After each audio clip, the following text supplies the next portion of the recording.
Hi students and welcome in our further video of social science, our environment for class 7th. We are learning 4th lesson of geography, that is air, and today we have to see the further part of this lesson, that is wind. So students, open the page number 24 and listen carefully. Wind, the movement of air from high pressure areas to low pressure areas is called wind. See students, this is the definition of wind. The movement of air from higher pressure area to low pressure area is called wind. You can see wind at work as it blow dry leaves down the pavement and uproot trees during storm. यानी क्या होता है, तुम देख सकते हो wind किस तरह वर्क करता है. वो ब्लो करता है ड्राई जो भी ड्राई लीव्स है पावमेंट के, और अप्रूट्स कर सकता है ट्रीज को ड्यूरिंग स्टॉर्म. ठीक है. Sometimes when the winds blow gently you can even see it blowing away smokes and fine dust. जब वाइंड स्लोली जेंटली ब्लो होता है तो आप देख सकते हैं कि स्मोक और फाइन डस्ट को वो भी उड़ा देता है. At times wind can be so strong that it is difficult to walk against it. और कभी कभी तो वाइंड इतना स्ट्रांग रहता है, उसकी जो भी पावर इतनी स्ट्रांग रहती है कि हम उसके अगेंस्ट चल भी नहीं सकते हैं. You must have experience it is not easy to hold an umbrella on a windy day. और जब वाइंडी डे रहता है उस दिन हम अम्ब्रेला भी इजीली फोल्ड नहीं कर सकते हैं. Think of some other examples when strong winds have created. Think of some other examples when strong winds have created problems for you. हमारे लिए प्रॉब्लम्स क्रिएट करता है जब winds can be broadly divided into 3 types. तो देखो wind जो होता है ब्रॉडली 3 टाइप्स में डिवाइड होता है: permanent winds, seasonal winds and local winds. Students, you can see in the figure 4.1 major pressure belts and wind system. यहाँ पे आपको वाइंड के मेजर प्रेशर बेल्ट भी दिखाई देते हैं, वाइंड सिस्टम भी. So now we have to see the broadly divided जो भी 3 पार्ट्स है वाइंड के. उसमें से फर्स्ट है permanent winds. The trade winds, westerlies and easterlies are permanent winds. देखो जो भी ट्रेड वाइंड से वेस्टरलाइज और ईस्टरलाइज रहते हैं उनको परमानेंट वाइंड कहते हैं. This blow constantly through out the year in the particular direction. Through out the year ये ब्लो होते बहते रहते पर्टिकुलर डायरेक्शन में. उसके बाद देखना है students about seasonal winds. This wind changes their direction in different seasons. For example monsoon in India. देखो जो सीजनल वाइंड रहते हैं वो क्या करते हैं, डिफरेंट सीजन में अपने डायरेक्शंस को क्या करते हैं, चेंज करते हैं. जैसे हमारे इंडिया में मानसून आता है, लाइक दैट. उसके बाद थर्ड नंबर है local winds. This blow only during the particular period of the year, day और year in the small area. ये पर्टिकुलर एरिया में और पर्टिकुलर ईयर में ही ब्लो होते हैं, उसको लोकल वाइंड कहते हैं. उसका एग्जांपल देखें तो land and breeze, sea breeze. Do you recall the hot and dry local wind in northern plains of India? It is called loo. आपको पता है क्या कि जो भी hot and dry local wind है नॉर्थन प्लेन्स इंडिया के, उसको क्या कहते हैं, उस वाइंड को लू कहते हैं. Okay. Then students we have to see about cyclones, nature's fury. Cyclones जो नेचर फरी है, साइक्लोन यानी जिसको हम तूफान कहते हो, और वो क्या है, नेचर्स फरी यानी जो भी नेचर है उसकी फरी है, यानी उसका नेचर का फरी का मतलब होता है एंगर, उसका प्रकोप, समताप, जो कि साइक्लोन है. ठीक है. ओडिशा जो कि एक स्टेट है located in the eastern sea coast of India is prone to cyclone that originate in bay of Bengal. On 17-18 October 1999 में हुआ था. Cyclone hits 5 districts of the state. देखो इस स्टेट के, उड़ीसा स्टेट के 5 डिस्ट्रिक्ट को हिट किया था, यानी यहाँ पे नेचुरल फरी आई थी उड़ीसा में. ठीक है.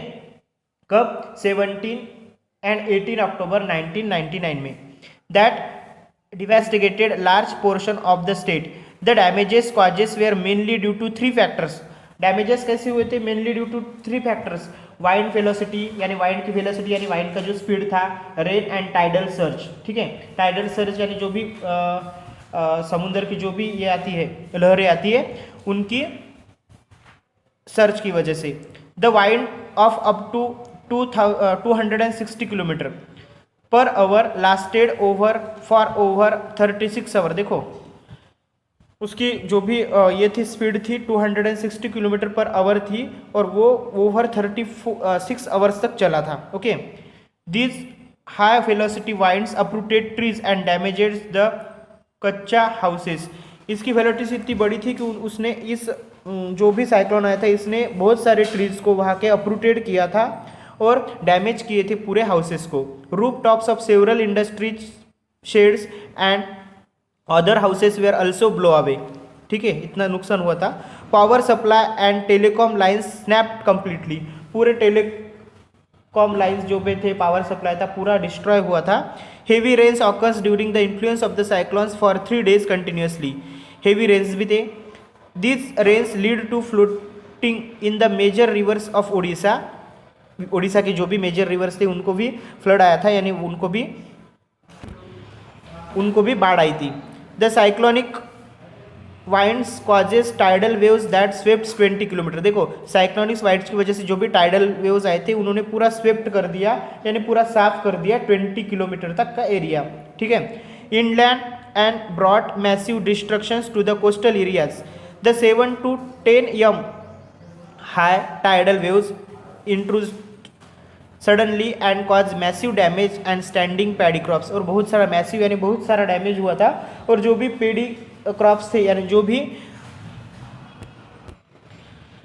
चावल की खेती थी तो पूरी क्या हो गई, उससे पूरी डिस्ट्रॉय हुई थी। Okay, the cyclone originated at depression in the gulf of Thailand, देखो डिप्रेशन यानी जो भी कम दाब का जो भी उस वहाँ का पट्टा रहता है, गल्फ यानी जो भी बहुत बड़ी खाड़ी रहती है थाईलैंड की, near east of fort bell on 25 October 99 and gradually moved in the north west word direction पे गया था।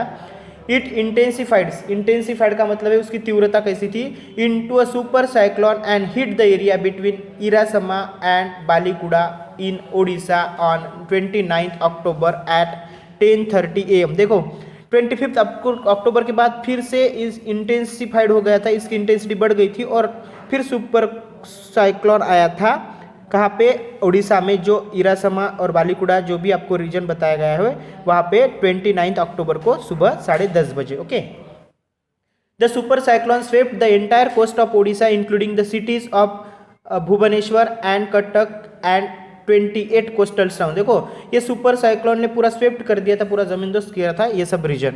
About 13 million peoples were affected, देखो 13 मिलियन पीपल वहाँ के अफेक्ट हुए थे इससे।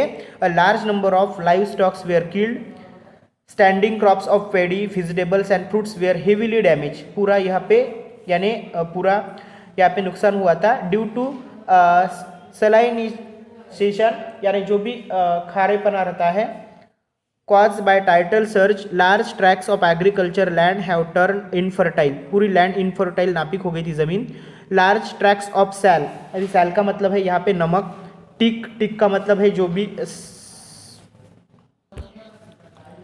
टिक का भी, और उसके बाद बाम्बू प्लांटेशन हैव डिसअपियर्ड, जो भी बाम्बू का प्लांटेशन था वो भी पूरा डिस्ट्रॉय हुआ था और डिसअपियर हुआ था।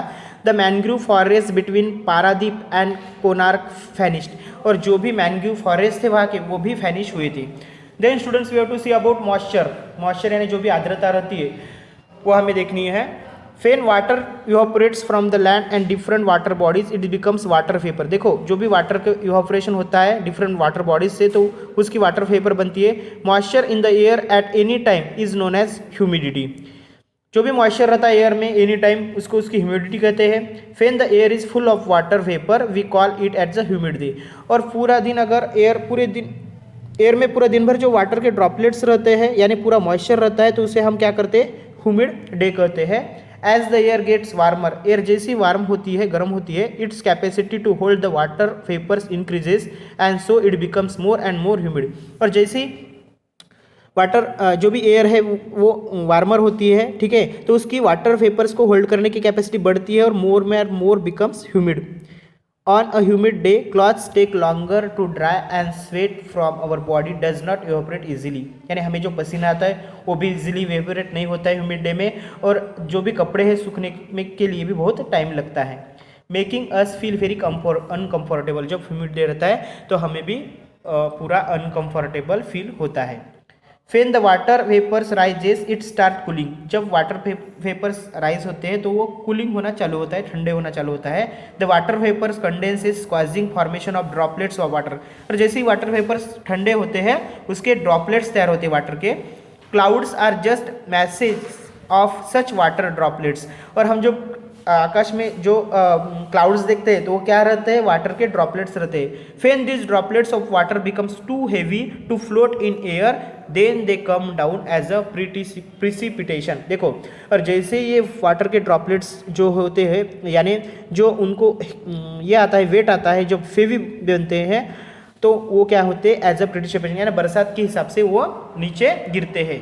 जेट प्लेन्स जिसे कहते हैं, flying in the sky leave a fight trial behind them. देखो, कभी हमने देखा आकाश की तरफ तो जेट प्लेन जब फ्लाई होते हैं तो उसके पीछे पीछे अपने पीछे पीछे फाइट ट्रेल वो छोड़ते हैं। वो क्या रहता है, the moisture from their engines condense होता है। We see trail of the condense moistures from some distance, when there is no air movement to disturb it. ठीक है, अभी बताया गया precipitation that comes down on the earth in a liquid form is called rain. ठीक है, मैंने पहले बोला था आपको, प्रिसिपिटेशन मीन्स क्या है, रेन, जो नीचे आता है। Most of ground water comes from rain water. जो भी ग्राउंड वाटर हमें मिलता है वो कहाँ से आता है, रेन वाटर से ही मिलता है। प्लांट्स हेल्प प्रिजर्व वाटर, और वाटर प्रिजर्व करने में प्लांट्स भी हमारी मदद करते हैं। When trees on hill side are cut, rain water flows down the bare mountains and can cause flooding to low lying areas. देखो, और जब हम ट्रीज को ज़्यादा कट करते हैं हिल रीजन के, हिल साइड के, तो रेन वाटर डायरेक्टली नीचे आता है बेयर माउंटेन से, और जो भी लो लेइंग एरियाज है वहाँ पे हमें फ्लड नज़र आता है, बाढ़ नज़र आती है। On the basis of mechanism there are 3 types of rainfall. Mechanism के हिसाब से देखें तो 3 टाइप्स गिरते हैं रेनफॉल के, the convectional rainfall, the orographic rainfall and cyclonic rainfall. ठीक है, यहाँ पे आपको स्टूडेंट्स फिगर 4.5 में आपको दिखाया गया है साइक्लोनिक रेनफॉल, यहाँ पे बताया गया है रिलीफ यानी ऑरोग्राफिक रेनफॉल बताया गया है, और थर्ड पिक्चर में आपको कन्वेक्शनल रेनफॉल बताया गया है। Then students, rainfall is very important for the survival of plants and animals. हमें मालूम है रेनफॉल जो बरसात है बहुत ही इंपॉर्टेंट है सबके जीवन के लिए, प्लांट्स हो या एनिमल्स हो। Okay, it brings fresh water to the earth surface. हमारी अर्थ के सरफेस को फ्रेश वाटर देती है, और अर्थ सरफेस जो भी ग्राउंड वाटर रहता है, फ्रेश वाटर, वो हमें कहाँ से मिलता है, रेन से ही मिलता है। इफ रेनफॉल इज लेस, अगर रेनफॉल कम हुआ, water scarcity and draft occurs, तो हमें वाटर की कमतरता गिरती है, ड्राफ्ट यानी जो भी दुष्काल रहता है वो आ सकता है, आता है। On the other hand, if it is more, flood takes place. पानी कम हुआ तो वाटर की स्कैरसिटी, वाटर की कमतरता गिरती है और दुष्काल भी आ सकता है, और अगर पानी ज़्यादा हुआ, बरसात ज़्यादा हुई तो फ्लड भी आ सकते हैं, यानी बाढ़ भी आ सकती है। ऐसे natural phenomenon. Okay, so students, in this way we completed our 4th lesson of geography. The exercise of this lesson I will send you through PDF. Okay.